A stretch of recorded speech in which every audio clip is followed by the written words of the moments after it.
ஆப்கானிஸ்தானுக்கும் பாகிஸ்தானுக்கும் இடையே நடந்த மோதல் தற்காலிகமாக நிறுத்தி வைக்கப்பட்டுள்ள இந்த நேரத்தில் ஆப்கானிஸ்தான் மீண்டும் பாகிஸ்தானுக்கு அதிர்ச்சி கொடுத்துள்ளது.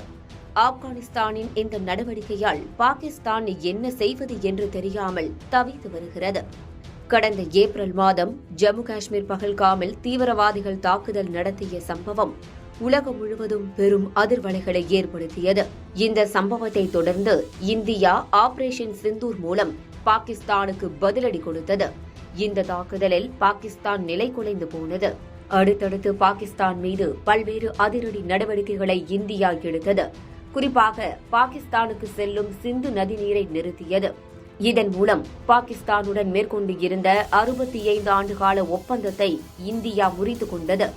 இந்தியாவின் இந்த நடவடிக்கைக்கு பாகிஸ்தான் கடும் எதிர்வினையாற்றியது. இந்தியா கொடுத்த பதிலடியை போல ஆப்கானிஸ்தானும் பாகிஸ்தானுக்கும் அதிர்ச்சி கொடுத்துள்ளது.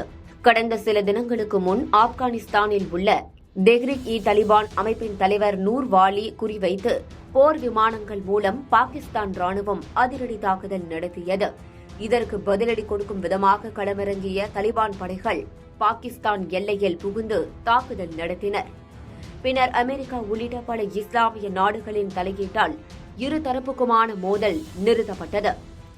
இந்த நிலையில்தான் குனார் ஆற்றின் குறுக்கே விரைவில் அணைகள் கட்டுவதன் மூலம் பாகிஸ்தானுக்கு செல்லும் அனைத்து தண்ணீரையும் நிறுத்த ஆப்கான் அதிரடி நடவடிக்கையை எடுத்துள்ளது.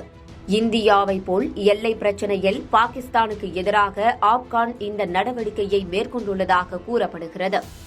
இந்த விவகாரம் குறித்து தலிபான் அரசின் நீர்வளத்துறை அமைச்சர் முல்லா அப்துல் லத்தீப் மன்சூர் வெளியிட்டுள்ள பதிவில், ஆப்கானியர்கள் தங்கள் சொந்த தண்ணீரை நிர்வகிக்க உரிமை உள்ளது என்றும், ஆப்கன் நதி மேல் நடக்கும் கட்டுமான பணிகள் அனைத்தும் வெளிநாட்டு நிறுவனங்களால் நடத்தப்படுவது இல்லை, உள்நாட்டு நிறுவனங்களால் மட்டுமே நடத்தப்படும் என தெரிவித்தார்.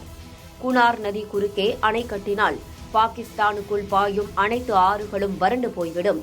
அதே சமயம் குனார் நதிநீர் பங்கீடு தொடர்பாக ஆப்கான் பாகிஸ்தான் இடையே எந்தவித ஒப்பந்தமும் போடப்படாததால் பாகிஸ்தான் அடுத்த கட்ட நடவடிக்கையை மேற்கொள்ள முடியாமல் தவித்து வருகிறது என குறிப்பிடத்தக்கது.